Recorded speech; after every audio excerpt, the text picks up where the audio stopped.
Alright, today I'm going to show you how to install new shocks on a Jeep Wrangler JKU. So, should work for both 2-door and 4-door models, but I'm going to be installing some new Fox Performance shocks on my 2007 Jeep Wrangler Unlimited Sahara. And the reason why is because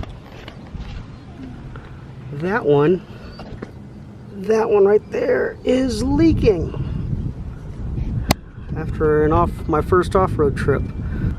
And get that taken care of. Perfect time to put some new shocks on. So first thing I'm going to do is take my trusty PB blaster and hit all the bolts that I'm going to be removing. And I had already done so a day prior, just to make sure I could get the penetration before I started. For the top of the rear, I'm going to come in from the rear tire and hit them from here.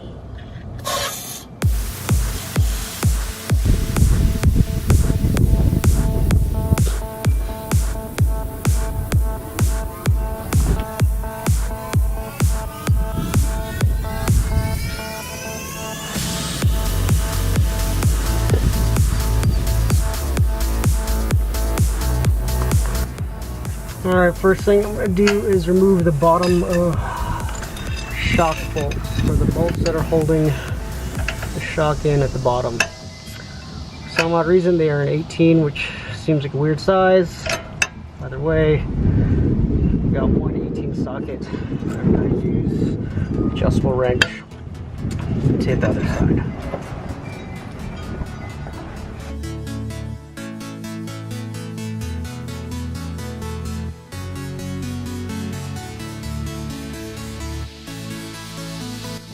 Now I've got to hit the top bolt right in here, and it looks like it's a 9/16, or that's what I got to fit it. So go ahead and do that.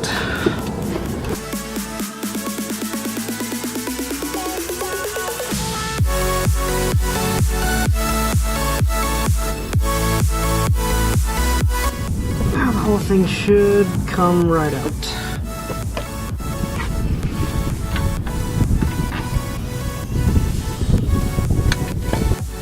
Now I'm just going to install it in the reverse way. Alright, so the new Fox shock has a 3/4 inch nut that goes on top, and it has this hardware. So I'll install it in a similar fashion that the previous one was.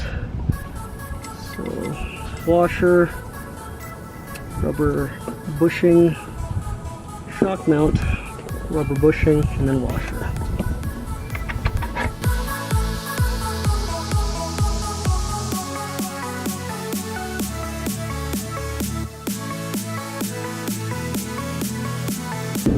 Now I just need to get the bottom part lined in. Alright, that was extremely difficult, but I got it in.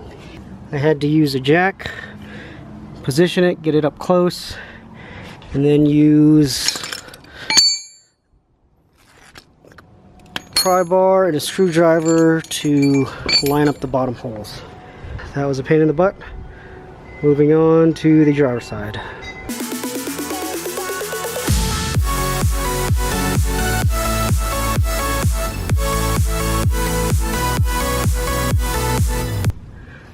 And driver's side done. God, what a pain in the butt.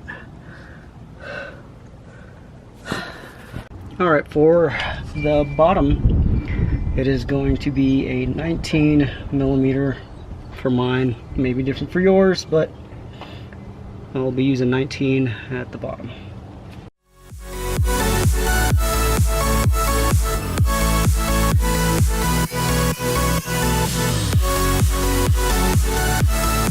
Alright, and now for the top bolts right here. There's two of them. I'll be using a 5/8 to remove mine. I'm not sure why it goes metric to standard, but I'm learning on this Jeep it does. So 5/8 to remove those two. There's one on that side, one on this side, and then there's one on the other side. There we go. So it looks like the rear shocks are going to go in a lot easier because I can get them in while they're still banded. Thank baby Jesus, because that is a pain in the butt. They're just short enough to get in there. Alright, here we go. And the right, or passenger rear, is complete. Not too bad. Alright, so this is kind of irritating, but now the driver's rear shock bolt and nut on the bottom are 18 versus what they were on the passenger side, which was 19.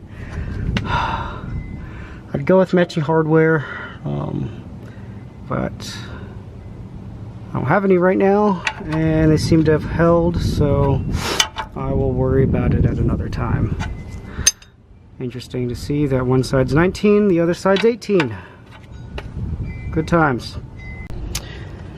Wow, and just discovered that the bushing right there has come out of the top of the where the shock mounts.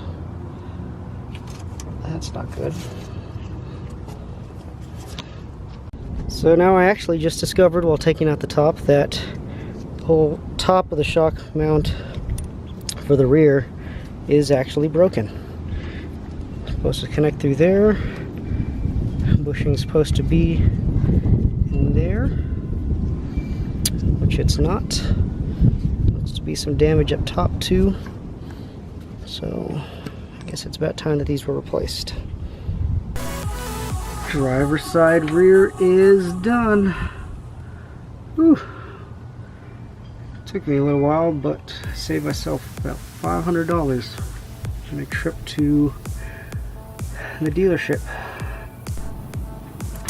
So, shock install is complete. Took me, is it about 340 right now? I don't know, maybe like 3-4 hours to complete, but I think it was well worth the time because I ended up saving myself about $500. The dealer quoted me $1,000 for these Fox shocks, and that would be for the parts and the labor. I got them for $500 and about $20. I ended up saving myself close to $500. So, and the whole trips to the dealer, so on and so forth. So, I think all in all, it was definitely worth it. And that's how you save yourself $500. All right, about to go on our first ride with the new shocks. So, let's see how they feel. Luke, you ready? Alright, so first impressions, I think that it did a lot for the rebound. It feels a lot better. Short, stiff bumps on the road, and then, taking right or left turns, like 90-degree turns. I don't get a lot of bounce side to side, so that's a good thing. And oddly enough, I think it got rid of a lot of the squeaking, which is weird. I didn't think that was from the shocks. I thought that was from like the roof rack. So all in all, I am thoroughly impressed. I would recommend the Fox Performance 2.0 shocks. So